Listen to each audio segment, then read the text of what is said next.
Burg, e a gente vai receber agora, para quem não sabe, eu me chamo Vicente Nunes, e o nosso próximo sabatinado é o deputado Jair Bolsonaro, do PSL. Aos 63 anos, Bolsonaro cumpre o seu 7º mandato como deputado federal, e ele é militar de reserva. A gente gostaria de convidar aqui ao palco o deputado Jair Bolsonaro, por favor.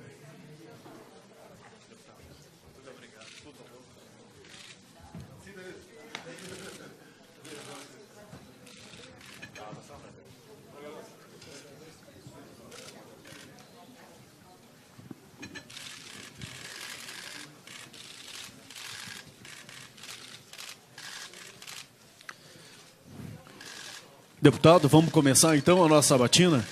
Gostaria de fazer a primeira pergunta para o senhor.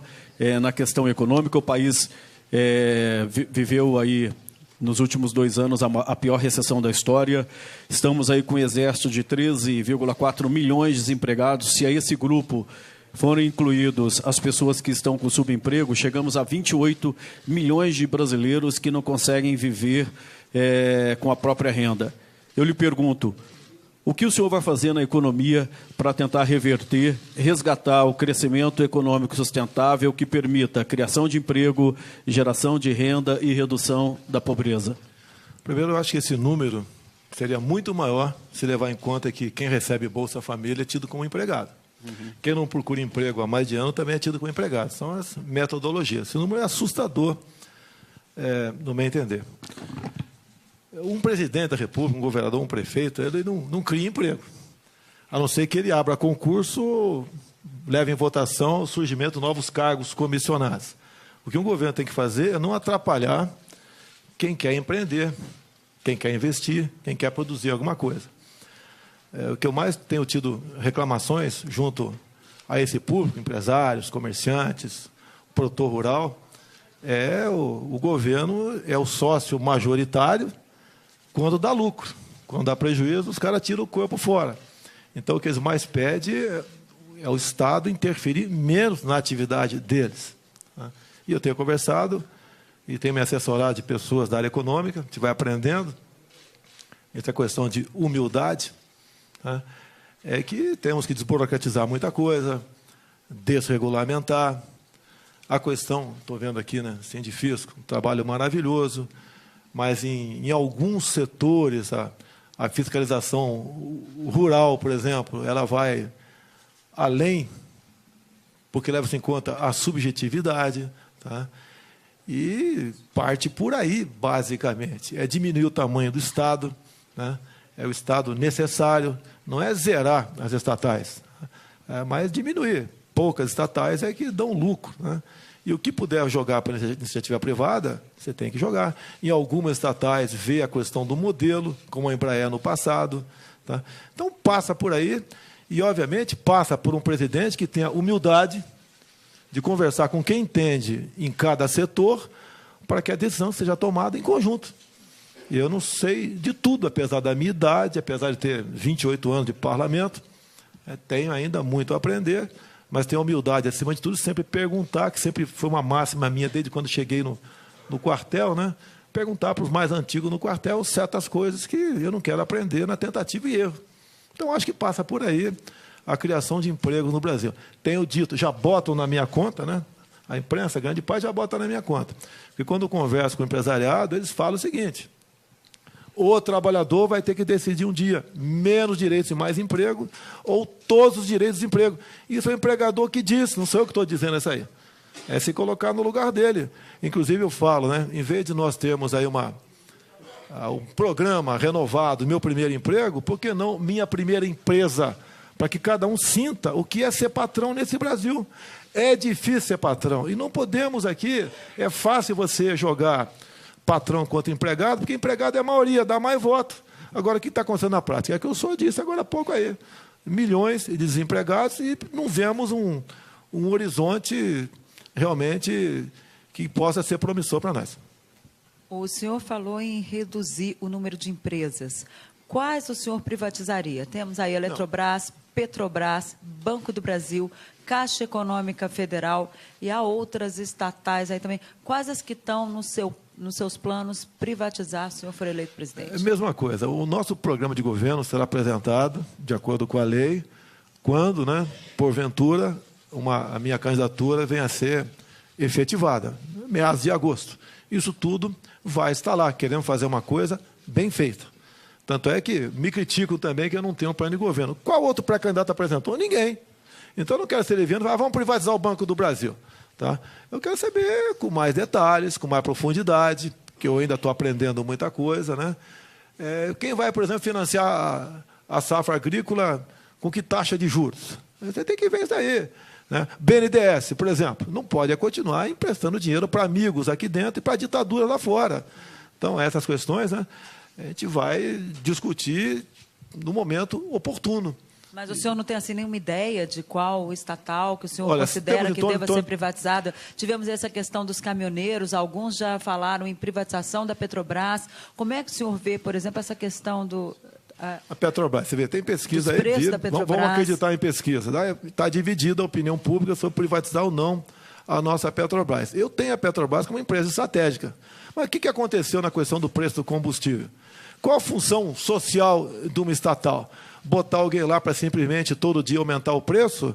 Isso passa uma péssima impressão para quem está aqui fora, para quem usa do combustível para se locomover, para transportar riqueza no Brasil. O que falta nisso aí? Botar na mesa quanto nós produzimos aqui dentro, quanto vem de fora, a questão do refinar, por que parte é refinado lá fora e não aqui dentro, está sendo subutilizada a capacidade dessas empresas, dessas refinarias, o preço...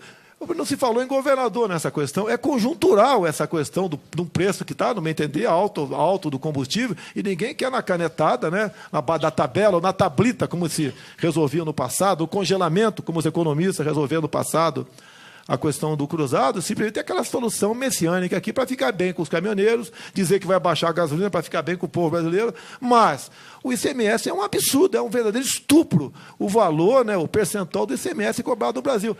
Agora, você pode responder para ele, mas os governadores estão no sufoco.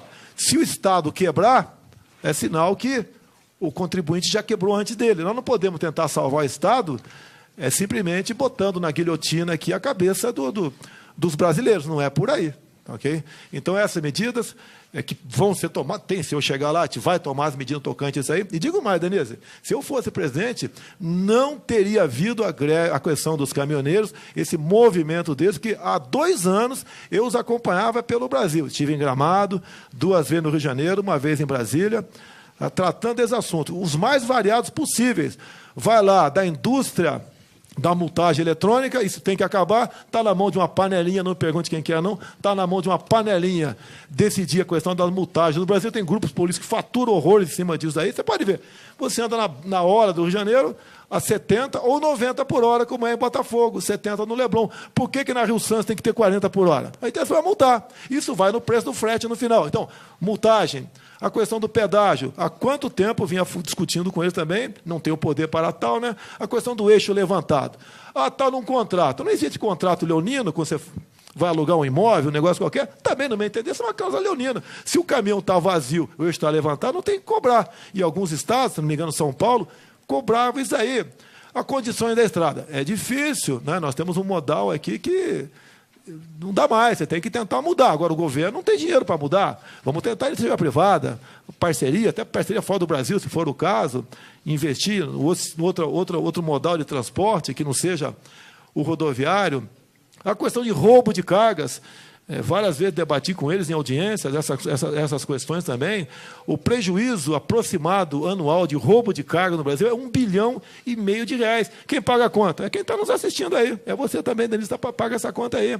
A questão da violência, então você tem que cuidar deste assunto, entre outros, é o governo no passado foi a medida errada, onde ele abriu o BNDES para quem quisesse comprar caminhão, comprar. Houve uma inflação de caminhões, o preço do frete foi lá para baixo. Agora vai tabelar o frete? Tabelar como? A gente sabe onde vai parar o tabelamento. Então o mercado, né, foi maltratado por quem estava no governo. E quem assumir vai ter que buscar maneira de desfazer tudo isso aí e construir algo melhor. Um tema que o senhor fala com mais efetividade, que é a segurança. O senhor foi eleito presidente do Brasil, está no primeiro dia como presidente do Brasil.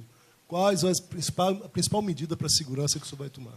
Olha, nós votamos há pouco o SUSP, Sistema Único de Segurança Pública. Alguns acham que foi a desmilitarização, não tem nada a ver. Resumindo, o SUSP é uma troca de informações entre os vários órgãos, tá? Da Polícia Federal até o guarda municipal aqui embaixo. É difícil botar para funcionar isso, mas a gente vai ter que botar para funcionar isso daí. Você não pode prender um cara aqui no DF, uma policial detém um cara aqui no DF e libera, e uma semana depois ele falou que no Ceará ele respondia um processo ou estava com um mandato de prisão em aberto, né, atrás dele. É por aí. Então, várias medidas têm que ser tomadas, várias. Certo? Hoje em dia, não se tem paz nem dentro de casa. Por que não você não mexer no Estatuto do Desarmamento? Né? Permitir ao cidadão de bem, com algum critério, não é jogar para cima, não. Né? A posse de arma de fogo também dá uma baita flexibilizada na questão do porte de arma de fogo. E outra questão, o pessoal fala sempre em investir na segurança. Né? Um governo federal não tem como interferir no salário do policial do Ceará, da Bahia, o nosso brigadiano lá do Rio Grande do Sul. Quem trata dessa questão salarial são os seus respectivos governadores. Agora, eu falo pelo policial militar do Rio de Janeiro, que eu tenho contato direto com eles. Eles têm muito mais medo do capa preta, de quem vai julgá-lo, tá? Do que de um marginal com a ponte 50 lá numa cota no Rio de Janeiro. Eles têm que ter uma retaguarda jurídica. Não pode, após uma operação, no dia seguinte, ele se vê aí, né, na iminência, ou até indo para o banco dos réus, por uma operação de 2, 3, 4 da manhã, que o Estado botou ele lá. Então, essa retaguarda jurídica, eu chamo, né, excludente de ilicitude.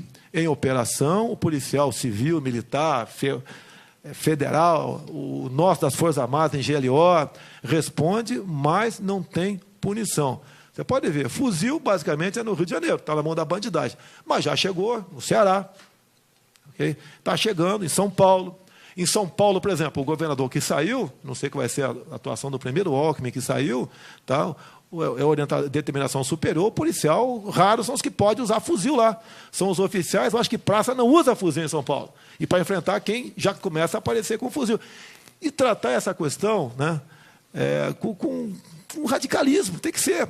Não fale que eu apenas estou usando o radicalismo, porque o Centrão ontem falou que vai usar o radicalismo no tocante à ciência e tecnologia. Algumas coisas tem que ser radical.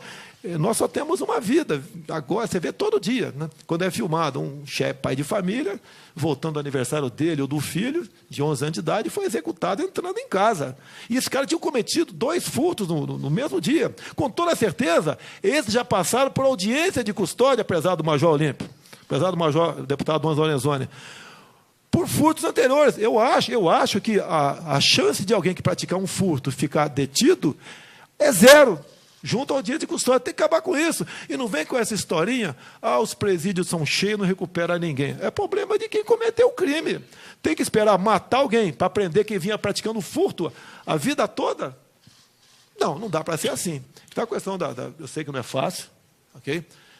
Vou contar aqui com o coronel Miller, aqui da Polícia Militar de São Paulo, da Reserva, estamos contando com ele nessa elaboração de programa desse tipo. Tem que ser com gente como ele, não pode ser com um filósofo, com um antropólogo, né, que eu respeito a profissão dessas pessoas, né, para tratar essa questão tão grave e única entre nós, né, afinal de contas, vida, sem querer plagiar ninguém aí, né, a vida é uma só. Deputado, agora a gente vai ter uma pergunta aqui do jornalista Fábio Greck, do Sindifisco, para o senhor. Vamos continuar falando sobre segurança, deputado. O Brasil tem uma fronteira permeável e, quando se fala nisso, habitualmente, se diz que é preciso aumentar a vigilância eletrônica, a presença das Forças Armadas, reequipamento, aumento do efetivo policial. Por que é que, quando se fala em fronteira no Brasil, raramente se inclui a Receita Federal como integrante desse aparato de segurança? Por que a questão da vigilância das fronteiras é, habitualmente, uma questão de força bruta e não uma questão de inteligência? Tem que ter os dois lados, no meu entender. Tem a portaria de 2010 do Ministério da Justiça, que se aplica, como é do Ministério da Justiça, se aplica à Polícia Federal, ao pessoal os policiais aí que estão Força Nacional de Segurança, ao integrante das Forças Armadas de GLO, que, por exemplo, você não pode dar tiro de advertência. Se alguém com carro ali suspeito furar uma barreira lá na fronteira, você não pode atirar em direção a ele, tem que deixá-lo ir embora. Você não pode abordar essas pessoas apontando a arma para eles. Então, essas medidas fazem com que aconteça o quê? O agente de segurança, cada vez mais, ele recue, ele não vá atrás de cumprir efetivamente o que seria a sua missão, porque não vai ter amparo do Estado. A inteligência é importantíssima. Nós temos aqui o CISFRON do Exército Brasileiro, não vai para frente, por falta de recursos.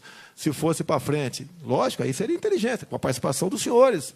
Eu até vejo aqui, você faz autuação muitas vezes, pode fazer teus colegas de milhões, dezenas de milhões de reais, tá? Interceptar alguma coisa, até autuar, e você, qual o porte de arma? Tem uma dificuldade para ter porte de arma enorme no tocante a isso aí também. Mas a inteligência, logicamente, que é bem-vinda. São 17 mil quilômetros de fronteira.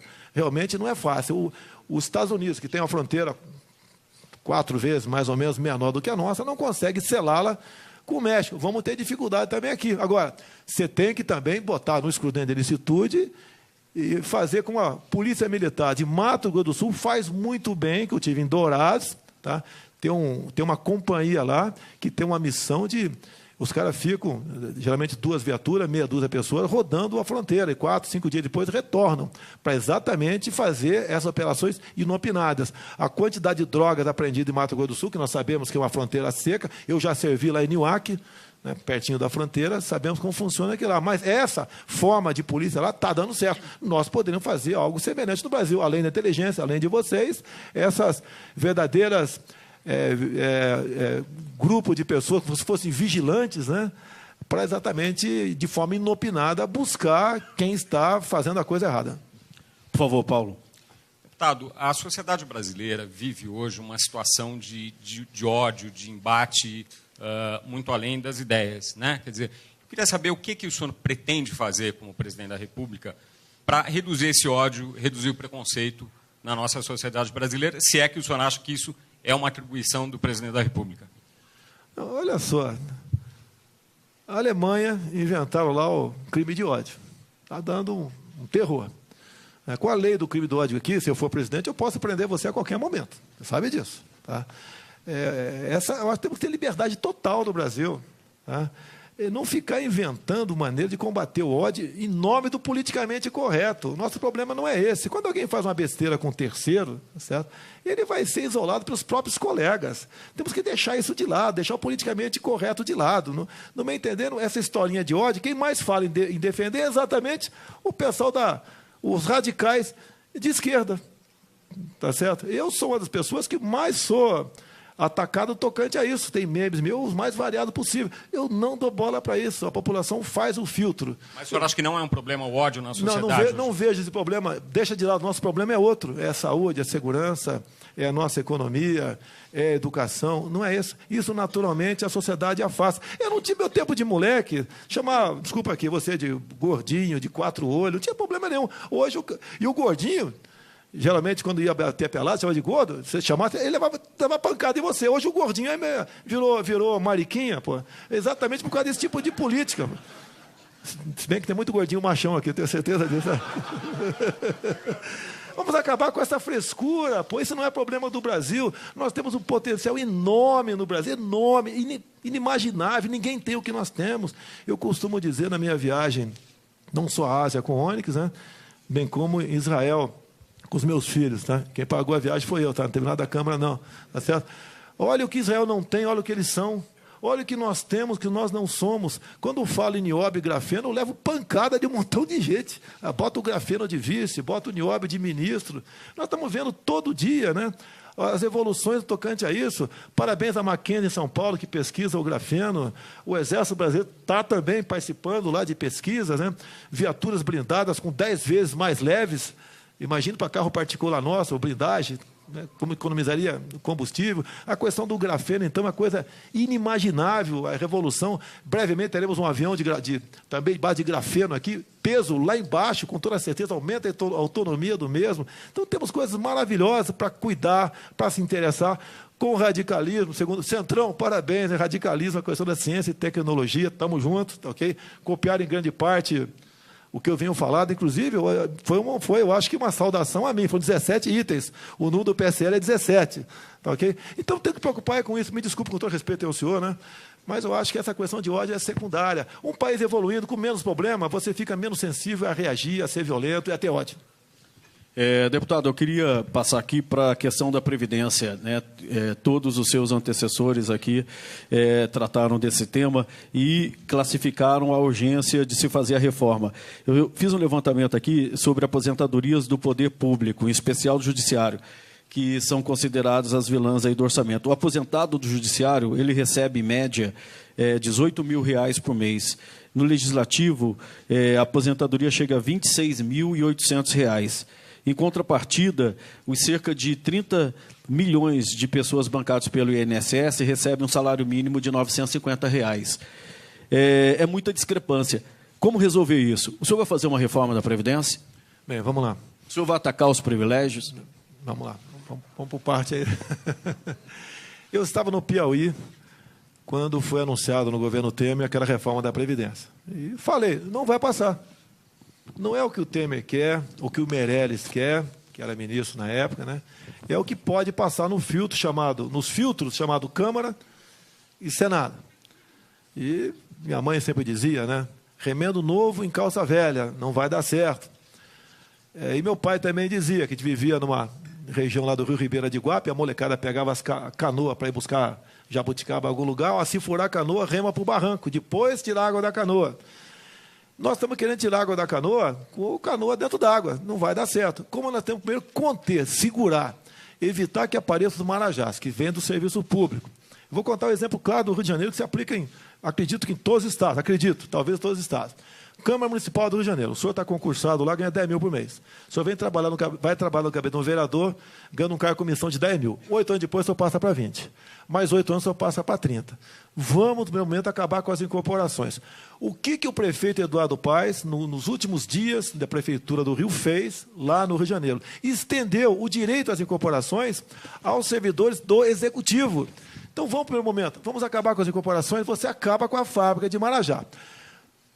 Outras coisas você tem que fazer. A idade está aumentando, a nossa expectativa de vida está, sim. Na proposta do Meirelles, do Temer, estava lá os 65 anos, inclusive para policial militar, do Major Olímpio que está aqui. A expectativa de vida do policial militar do Rio está em torno de 50 e poucos anos de idade. Está lá 3, 4 por semana que perde a vida, fora os que ficam com problemas de tiros, né, que, tendo em vista a vida que ele leva depois de reformado, diminui a expectativa de vida dele também. Até costumava dizer, né? O Major Olímpio disse para mim, o policial vai usar o fuzil como uma arma ou como uma bengala. Não é assim, vamos lá, não é assim, vamos com calma. Vai quebrar? Como está, vai quebrar. Mas dá para começar a resolver isso aí. E o grande problema é realmente o serviço público. Esse é o grande problema. O outro lado, você combate fraude, mexe em alguma coisa e vai devagar. Se quiser resolver tudo, vai ficar um discurso, vai haver um desgaste e não vai resolver. A esquerda, foi, em especial o PT, que mais torceu para essa proposta vir ser votada, porque eles saberiam que a proposta não seria aprovada e quem votasse favorável estaria marcada por ocasião das eleições futuras. Temos conversado com a equipe econômica também, a ideia é uma nova previdência surgindo, quem quiser ir para lá vai, ter uma regra definida, quem quiser continuar na outra. Mas, algumas mudanças, vamos com calma. Se o Temer agora, por exemplo, a questão do serviço público, não, vamos falar do homem, se aposenta com 60 de idade e 35 de contribuição. Se ele passar para 61 e 36, deixa quem assumir o ano que vem, passar para 62 e 37. Se isso for realmente algo que seja prudente para nós evitar que a Previdência quebre. Vai com calma, vai devagar que dá para chegar lá. Apenas fazer um discurso para agradar o mercado, o pessoal do mercado conversou muito comigo, apesar da minha inexperiência, me criticaram lá atrás, mas hoje, em grande parte, concorda comigo. Vai devagar e sempre que nós chegamos lá. Bom, deputado, vamos tratar aqui de um tema fundamental para a sociedade, que é a educação. O país já está muito atrasado nessa área e a gente percebe que hoje os dados indicam que a União é quem menos investe em educação. Os estados investem mais, 40%, os municípios 41,8% e a União apenas 18,2% em percentual do PIB. Qual é a sua visão sobre os papéis dos entes federados no financiamento da educação? O senhor acha que é preciso federalizar a educação básica? No caso, o senador Cristóvão Buarque tinha, inclusive, uma proposta nesse sentido que já está em discussão, foi aprovada no Senado. E como é que o senhor vê a universidade pública? As pessoas devem também, quem tem condições, tem que pagar uma taxa na universidade pública? Qual é o objetivo do meu entender da educação? É colaborar na economia lá na frente. Você vai ser jornalista, ele vai ser médico, ele vai ser um técnico em rádio e televisão, via curso médio. E nós não estamos fazendo isso. Não estamos fazendo isso aí. Hoje em dia, uma parte não desprezível, né, são analfabetos funcionais. Quando se fala em federalizar, é muito bom para agradar prefeito.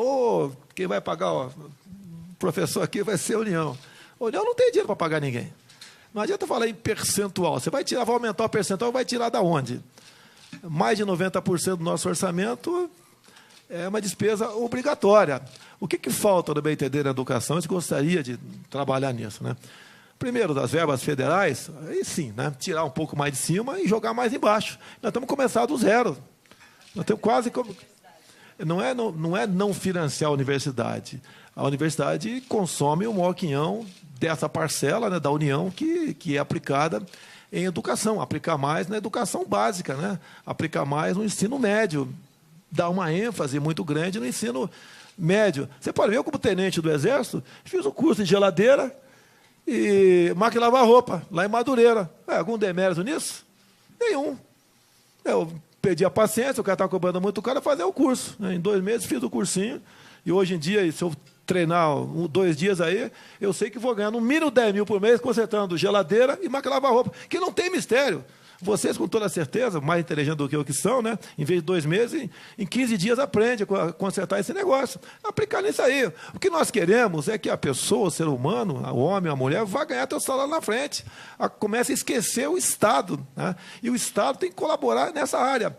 E repito aqui, o objetivo do meu entender da educação é ajudar na economia formando bons profissionais e não formando militantes, é o que, em grande parte, a nossa universidade forma no Brasil.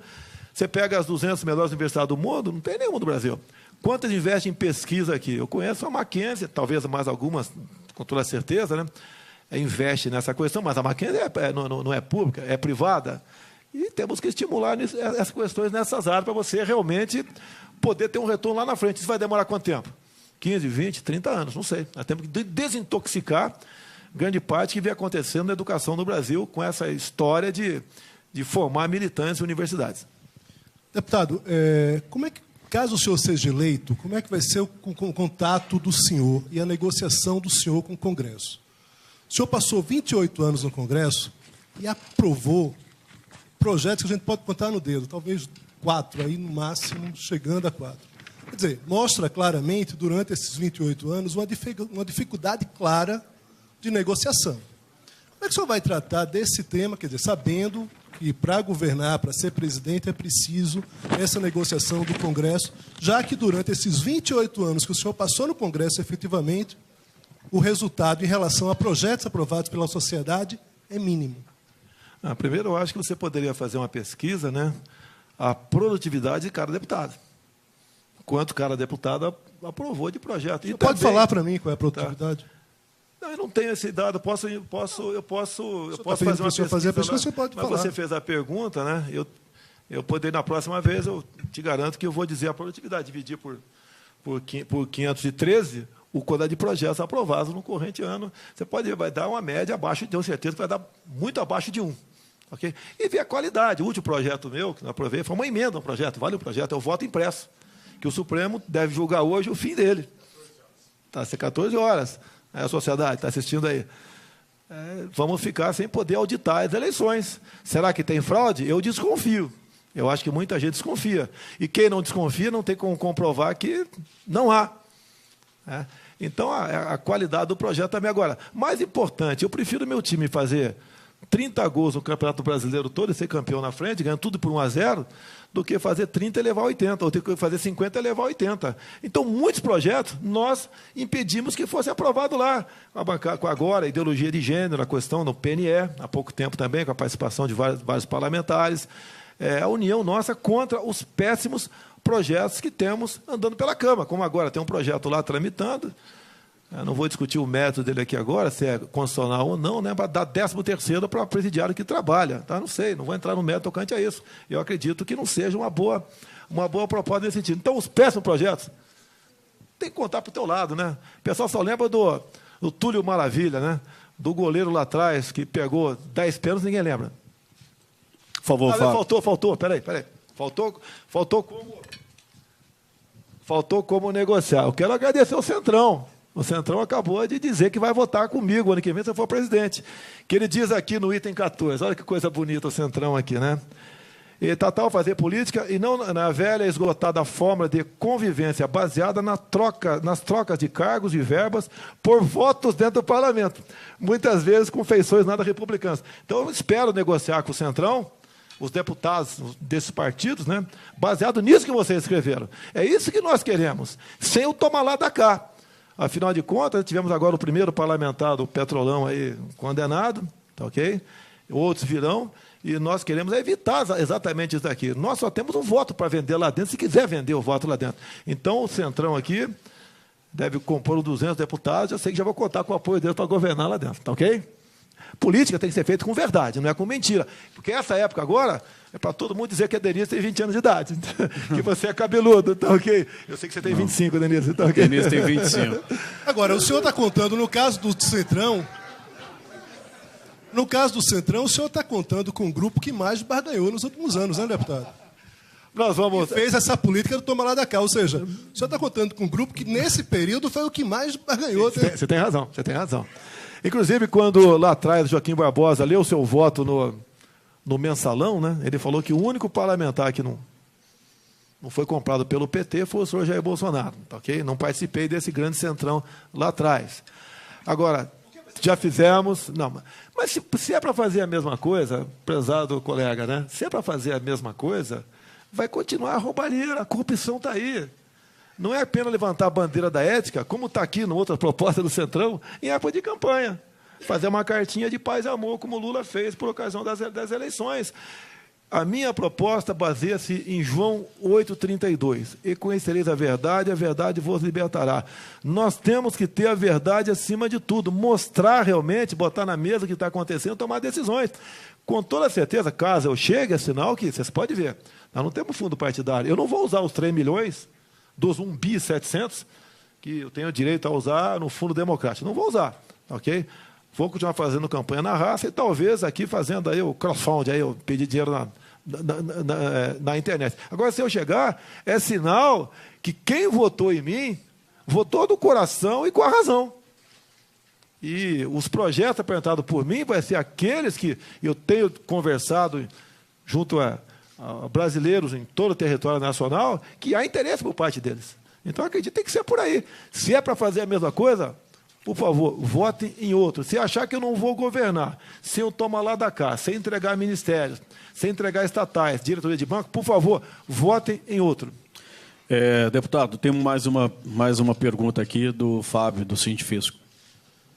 Deputado, qual é a sua opinião a respeito do refis? Se o senhor for contra, como é que o senhor lidaria com o Congresso que certamente se revoltaria e, sobretudo, estaria nesses revoltosos, estaria essa turma do Centrão? Você já respondeu. Isso aí é uma situação que você vai ter. Você vai ter que negociar, porque o refis tem muita gente que tem seu deputado na mão, através do refis. Olha. É uma realidade. Você vai ter que buscar, se você puder me ajudar, já que você é do ramo, eu não sou, tu está pelo Sindifisco, não? Não é do Sindifisco? Então, quem do Sindifisco puder colaborar numa proposta desse sentido, ficarei muito feliz e agradecido. Tem certas coisas que é quase um milagre acontecer. Aí é um problema que é difícil enfrentar. E quando você faz o refis, quem pagou fica revoltado. Eu podia estar no refis lá na frente, por que eu paguei? Você está desestimulando o bom pagador. É um problema que é uma cultura que nós temos no Brasil. Por favor, Paulo. Me desculpe, não sei como resolver agora, e se alguém tiver, eu agradeço a forma para resolver esse assunto aí. Por favor, Paulo. Deputado, o senhor falou do mercado, agora tem muita gente no mercado desconfiada dessa sua aproximação com o liberalismo econômico, que é uma coisa que não era, nunca foi patente na sua carreira política. Muita gente acha, inclusive, que o Paulo Guedes não vai durar muito tempo no seu governo. Como é que o senhor vê essa desconfiança? É natural a desconfiança. Tá? Eu sou militar. Tá? Não conto com a simpatia de setores da sociedade. Né? Quando se fala em ditadura militar, o pessoal lembra de mim. Olha a TV Globo aí, né? O tempo todo pegando relatórios, né? Nada confiáveis, garimpando documentos, que não sei de onde eles conseguiram aquilo, para exatamente, ao fazer a crítica ao regime militar, que houve corrupção. Que todo governo houve corrupção. Tá? Mas não nos moldes que ocorreram nos últimos anos, isso daí. Então, eles batem o tempo todo. Então, a desconfiança é natural no tocante a mim. Agora, eu sou uma pessoa de palavra. Nunca desonrei minha palavra, zelo para a minha honra, tá? Falo em ética e zelo por isso daí. Então, tem esse lado positivo para comigo. A aproximação com o Paulo Guedes foi meio sem querer. Ele fez 2 matérias do Jornal o Globo, citou meu nome, eu procurei e começamos a conversar. E quando com o Pércio Arida agora me criticou muito, né? Ele votou contra a PEC do teto. Mentiu, Pércio Arida, mentiu. Eu votei favorável, tá? Mentiu. Ele votou contra o Plano Real. Sim. A média, como tem servidor público aqui, com toda certeza, né? Aquele que a MP foi de 28 de fevereiro de 94, né? Criou o RV, se não me engano. Nós, das Forças Armadas, o servidor público do Executivo, nós tivemos expurgado a inflação de janeiro e fevereiro, em torno de 94%.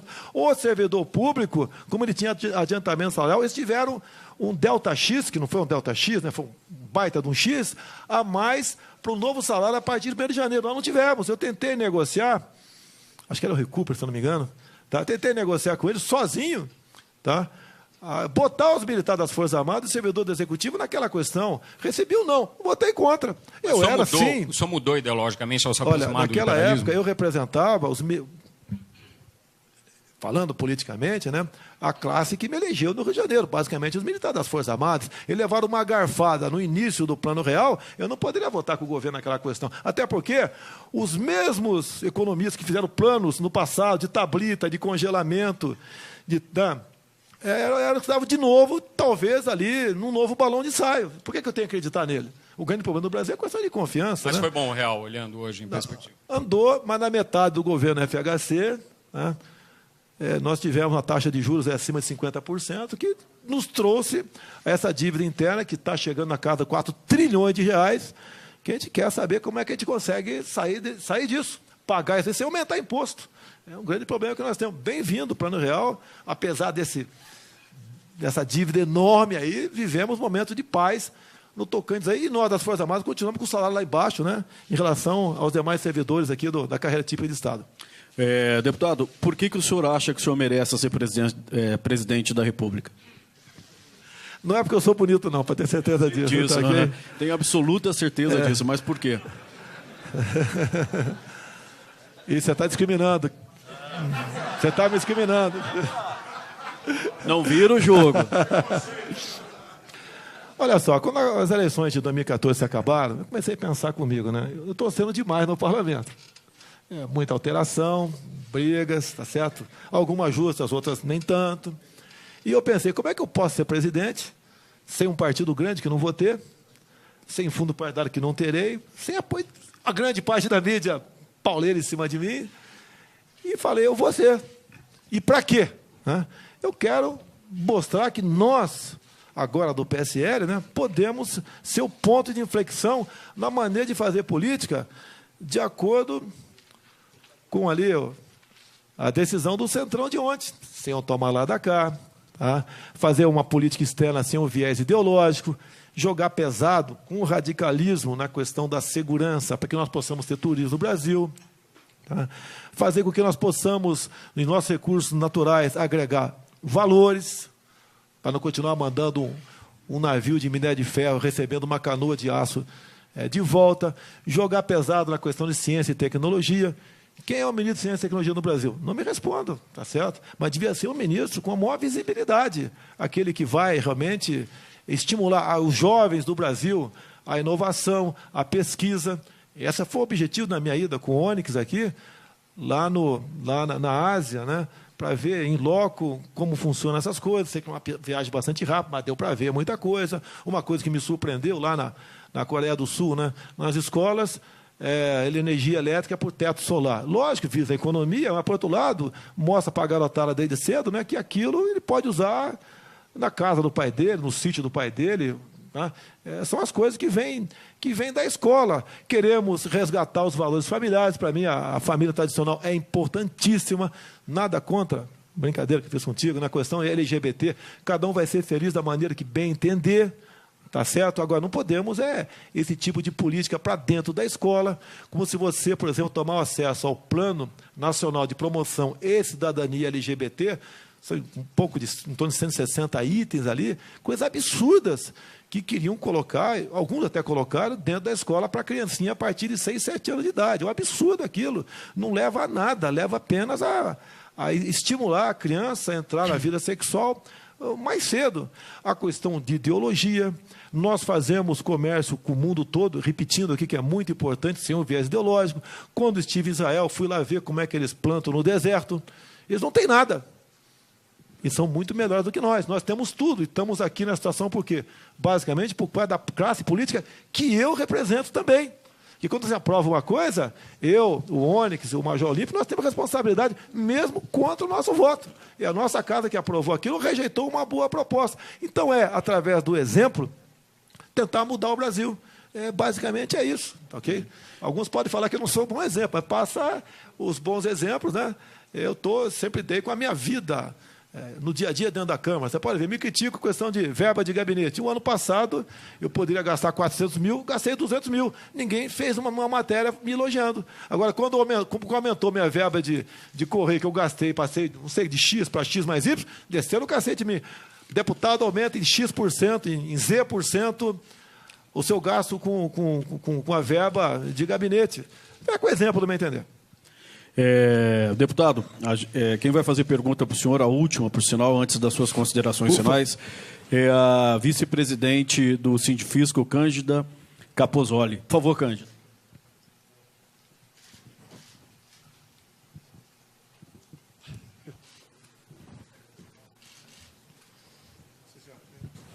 Bom dia ou boa tarde a todos, deputado.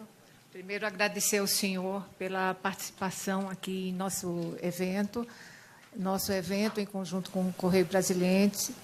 E a minha pergunta, que é a pergunta do Sindifisco Nacional, que está sendo feita a maioria aqui dos pré-candidatos. Que tratamento o senhor pretende dar, deputado, à defasagem da tabela do imposto de renda pessoa física? É justo que um trabalhador que perceba que ganhe um 1.904 já pague imposto de renda, enquanto que o empresário não pague nada, mesmo percebendo R$1 milhão, já que no Brasil não se tributa lucro? Obrigado. Bem, o que eu tenho visto ao longo dos anos, nós não temos imposto de renda, temos redutor de renda.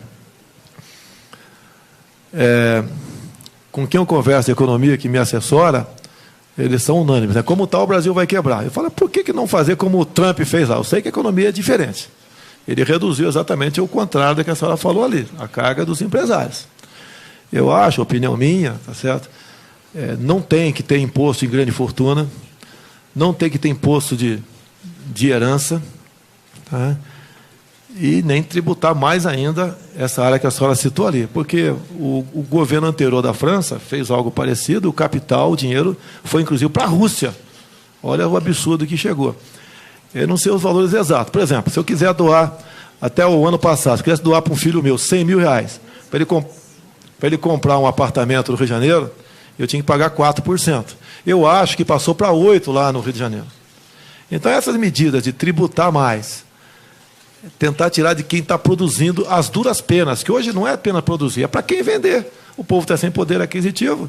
Eu acho, modestamente, a senhora pode ter opinião diferente da minha, parece que tem, né? E eu, depender de mim, ninguém mais vai ser tributado, muito o contrário. Buscar maneira de diminuir isso daí, porque como está, vai quebrar o Brasil. A Inglaterra, não sei se 15 ou 20 anos atrás, tinha uma carga tributária de 28% do PIB, passou para 21%. E acertou a questão também da fiscalização, que a fiscalização tem que existir, que faz parte da área da senhora, mas uma fiscalização inteligente, sem buscar a maneira, por parte de alguns poucos, de fazer uma pegadinha no tocante a quem produz. Eu acho que conseguimos fazer isso daí, nós podemos até quebrar o Brasil. Mas, rapaz, vai quebrar mesmo. Eu costumo chamar na área militar, chama-se risco calculado. A senhora está encurralada num canto, o inimigo deve estar ali. A senhora tem pouca munição. Bem, a senhora atira. Se o inimigo estiver ali, a senhora ganha a guerra. Se não tiver, a senhora já perdeu mesmo. Então, a questão da carga tributária nossa, imposto de renda, eu acho que nós devemos começar gradualmente a recuperar esse confisco, na verdade, que correu nos últimos anos. Complementando a pergunta, o senhor tem um projeto de reforma tributária já? Está pronto. Ideias básicas, assim, está pronto a ideia básica, assim, não vou fornecer, porque isso só na época oportuna. Geralmente, eu tenho dito que a minha proposta vai ser uma das piores. Por quê? Vai ser verdadeira. Tá? Isso a senhora sabe, que tem colega, com toda certeza, colega da senhora aposentada, que trabalha nessa proposta para candidatos que têm recurso. O senhor acha que tem que taxar o quê, então? O senhor disse que não pode taxar taxar renda, não pode taxar fortuna, chega... nem coisa... De onde Olha que só, tira o dinheiro? Denise, desculpa, eu sei que eu não quero ser patrão no Brasil. Eu tentei ser um tempo atrás, quando vi que ia me dar mal, saí fora. Tá? Como lá atrás, nos anos 70, eu plantei arroz lá em Mato Grosso do Sul, 30 hectares de arroz. Uma vez só, nunca mais. Eu sei da dificuldade disso daí. Eu sei que do terror que vive quem produz nesse país, preocupado com fiscalização, porque só pode, com todo respeito, dificilmente você não vai pegar algo errado numa empresa, dificilmente vai pegar o errado lá. Essa violenta carga tributária que o governo e o sócio majoritário, quando tem lucro, quando tem prejuízo, não tem nada a ver com isso, daí vai para o refis, tá? Muitas vezes. Tá? Então, a minha proposta, que eu falei para quem está me ajudando na economia, é exatamente não ter mais nenhum percentual no tocante a isso, né? Que, afinal de contas, foi apresentado há pouco tempo, ao Laffer, gostei muito dele, nós já ultrapassamos essa curva há muito tempo. Bom, deputado, o senhor tem 2 minutos aí para suas considerações finais. Bem, muito obrigado pela oportunidade, eu até aceitei, porque seria tratado dessa forma carinhosa e respeitosa, como foi por vocês. Em alguns outros programas não estou aceitando, porque o objetivo está um pouco politizado, querem me derrubar porque eu estou na frente, né? Eu peço a Deus a continuar tendo força para continuar nesse objetivo, nos dê inteligência, e muita, que traga boa gente ao meu lado, como está aqui o Major Olímpio, o deputado Onyx, para ajudar a fazer um programa cada vez melhor de governo e execuível, tá? Vamos resgatar os valores familiares, vamos respeitar a criança em sala de aula, vamos ter um bom currículo para que lá na frente, o formando lá na frente, possa ser um bom profissional para ajudar a nossa economia. Vamos, se Deus quiser, ter força junto ao parlamento para mexer na legislação penal, para nós realmente tirarmos do convívio da sociedade por tempo justo quem comete crimes. Vamos buscar fazer comércio com o mundo todo. Vamos tirar o viés ideológico desse tipo de comércio, estimular o turismo no Brasil. Nós temos uma Baía de Angra, por exemplo, para citar só um exemplo, estou de olho no tempo ali, uma coisa maravilhosa, mas tendo em vista a política ambiental, aquilo passou a ser um estorvo, um problema para nós. Vamos, se Deus quiser, conseguir fazer da Baía de Angra um grande polo turístico para o mundo. Quem vai lá uma vez, né, se apaixona, hoje não pode mais, que tudo é estação ecológica. Vamos mexer nos currículos escolares para que a garotada aprenda realmente que tem que ser aprendido em sala de aula. Vamos lutar por uma imprensa livre de todo, né, sem exceção, que tenha a liberdade de imprensa seja plena, obviamente, né? A gente pede sempre o zelo para transmitir a verdade, que é muito importante para nós, não podemos ficar longe da verdade. E, no meu entender, se Deus quiser, elegeremos um correntiano agora, um homem ou uma mulher honesto, que é muito difícil, meu bem, mas teremos um homem ou mulher honesto, que tenha Deus no coração e seja patriota. Muito obrigado, Correio Brasiliense, acabou meu tempo. Deputado, Correio Brasiliense e o Sindifisco agradecem muito aqui a sua presença e as portas estão abertas, pode voltar sempre. Muito obrigado. A Cândida do Sindifisco gostaria de te entregar aí as propostas do sindicato aí para o senhor na área tributária.